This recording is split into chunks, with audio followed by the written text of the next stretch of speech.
اور اگر اس دوران یعنی 9 سے 15 سال کے درمیان ایسا کوئی بھی معاملہ نہ ہو تو 15 سال کے بعد تو بلوغت ہے ہی ہے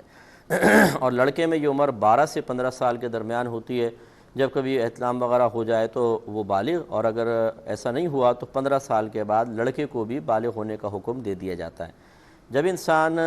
مسلمان بھی ہے، عقل والا بھی ہے، یعنی پاگل مجنون نہیں ہے اور بالغ بھی ہو چکا ہے، تو وہ تمام شرعی احکام کا مکلف ہو جاتا ہے۔ اب اس میں یہ نہیں عذر چلے گا ضروری مسائل میں جن کا سیکھنا فرض ہوتا ہے کہ جی ہمیں علم نہیں تھا اور ہم ایسا کر بیٹھے، اور اسی طریقے سے اگر وہ لا علمی میں جہالت میں گناہ کرتا ہے تو اس کے نام اعمال میں گناہ لکھا جاتا ہے۔ اس لیے بہت سارے اس طرح چوری وغیرہ کرنے والے اپنے عذر پیش کرتے ہیں کہ جی ہمیں تو شعور نہیں تھا، ہماری تربیت نہیں تھی، ہم سے غلطی ہو گئی۔ یہ کوئی عذر قابل قبول نہیں ہے۔ پہلی بات تو یہ کہ اللہ تعالیٰ کی بارگاہ میں انتہائی ندامت اور شرمندگی کے ساتھ توبہ کرنی چاہیے، لیکن یہ توبہ کامل اس وقت ہوگی کہ جن جن کا مال اٹھایا ہے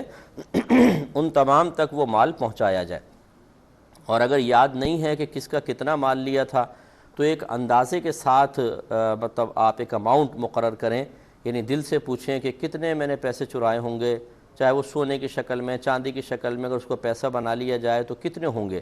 اگر دل کہتا ہے کہ 50,000 یا 60,000 پہ دل مطمئن ہو جاتا ہے تو بس وہ نوٹ کر لیں۔ اب اگر یکمشت آپ دے سکتے ہیں تو یکمشت، ورنہ آہستہ آہستہ ان نامعلوم مالکان کی طرف سے اتنا مال صدقہ کر دیں اور اللہ کی بارگاہ میں توبہ کریں۔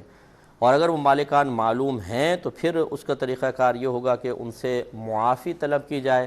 اور کہ بھئی آپ کا مال چرایا اور آپ کو تکلیف ہوئی، اس کے بعد ان سے مال معاف کروا لیں کہ وہ کہیں چلو ہم نہیں لیتے، معاف کیا، یا پھر ان کو وہ مال اتنا دیں۔ اور اگر یہ سمجھتے ہیں کہ ان سے ان کو اطلاع دینے پر فتنہ ہوگا، فساد ہوگا، لڑائی جھگڑا برپا ہو جائے گا، بعض اوقات ایسا ہوتا ہے کہ کوئی بچی وغیرہ سسرال میں ہوتی ہے، ان کے ساتھ یہ معاملہ ہوتا ہے، اگر بتایا جائے تو بچی کے اوپر، اس کے ازدواجی زندگی پر برے اثرات مرتب ہوں گے، اس میں پھر یہ عذر ہو سکتا ہے اللہ تعالیٰ کی بارگاہ میں قابل توبہ کر کے پیسے تو بہرحال کسی طریقے سے ان تک پہنچانے ہوں گے، اپنے آپ کو شو نہ کریں کہ ہم سے ایسا ہوا ہے، اور اللہ تعالیٰ سے توبہ کرتے رہیں۔ جن کا مال چرایا تھا ان کے لیے دعائے مغفرت بھی کریں، استغفار وغیرہ کرتے رہیں، ان کو اپنے نیکیاں ایصال کرتے رہیں، یعنی اس کا ایصال ثواب نیکیوں کا کرتے رہیں، تو امید ہے اللہ کی رحمت سے کہ میدان محشر میں اللہ تبارک و تعالیٰ ان لوگوں کو راضی کر دے گا۔ ایک بھائی نے کویسچن کیا تھا کہ یہ کسی سے کار خریدنا چاہتے ہیں اور اس شخص کے بارے میں کنفرم نہیں ہے کہ اس نے یہ کار حلال مال سے خریدی ہے یا حرام پیسے سے خریدی ہے، تو کیا ہم یہ کار خرید سکتے ہیں یا نہیں؟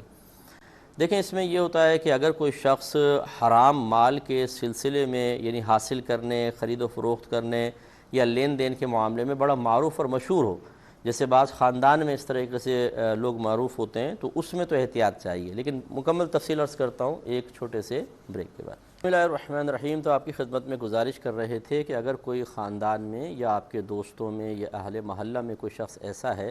جس کو آپ پرسنلی جانتے ہیں کہ وہ حرام چیزیں لاتا ہے، یعنی حرام طریقے سے حاصل کرتا ہے پھر آگے سیل آؤٹ کرتا ہے، تو اس سے تو خرید و فروخت میں یقیناً اجتناب ہی کرنا ہوگا۔ اور اگر ایسا نہیں ہے، آپ کو بس گمان ہو رہا ہے کسی وجہ سے کہ شاید ایسا ہو، تو شاید میں کوئی حکم نہیں لگتا ہے اس میں۔ تو اگر شاید کا مطلب تو ہر دکاندار کے ساتھ یہ ہو سکتا ہے کہ کسی بھی دکاندار کے پاس جائیں آپ کہیں یار شاید اس نے کوئی غلط طریقے سے مال حاصل کیا ہو، شاید اس نے خرید و فروخت کے تمام شرعی اصولوں کی رعایت نہ کی ہو، بلکہ میں تو یقین سے کہتا ہوں کہ ہزارہا دکاندار ایسے ہوں گے جنہوں نے کبھی خرید و فروخت کے شرعی اصول سیکھے نہیں ہوں گے، تو یہاں تو یقین کی سی کیفیت بن سکتی ہے، لیکن ہم غالب گمان کر کے حسن ظن قائم کر کے کہ ہمیں اس کی اصل خرید و فروخت کی نوعیت اور صورتحال کا علم نہیں ہے تو ہم جواز کا ہی حکم دیتے ہیں، تو لہٰذا خرید و فروخت ایسے شخص سے آپ کر سکیں گے۔ ایک یہ باہر سے کویسچن ہم سے کیا گیا تھا کہ یہ جم وغیرہ کے اندر سوئمنگ پولز بنائے ہوتے ہیں جس میں بہت ساری خواتین اور بچے ایک ساتھ نہاتے ہیں، اور اس میں کیمیکل ڈالا جاتا ہے تاکہ جرم وغیرہ جو جراثیم وغیرہ ہیں ختم ہو جائیں، تو اب اس میں کچھ پتہ نہیں ہوتا کہ ہو سکتا ہے کوئی بچہ پیشاب وغیرہ بھی کر دے، تو کیا اس میں نہانا اور نہانے کے بعد وہاں سے نہانے کے بعد کیا پھر پاک پانی سے اپنے آپ کو دوبارہ پاک کرنے کی نیت سے دوبارہ نہانا، کیا یہ ضروری ہوگا؟ دیکھیں، مسئلہ یہ ہوتا ہے کہ اگر تالاب اتنا بڑا ہے کہ اس کی لمبائی چوڑائی کو ضرب کیا جائے تو 225 فٹ آ جائے،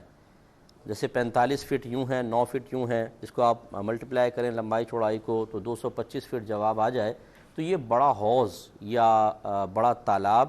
یا ماء کثیر کہلاتا ہے، یعنی بہت زیادہ پانی۔ اس کا حکم شرع یہ ہوتا ہے کہ اس میں اگر کوئی نجاست گرتی ہے، جب تک نجاست کا رنگ، کوئی اسمیل وغیرہ یا کوئی اور طریقے سے اس کا اثر ظاہر نہ ہو، یہ پانی پاک ہی کہلائے گا۔ لہٰذا جب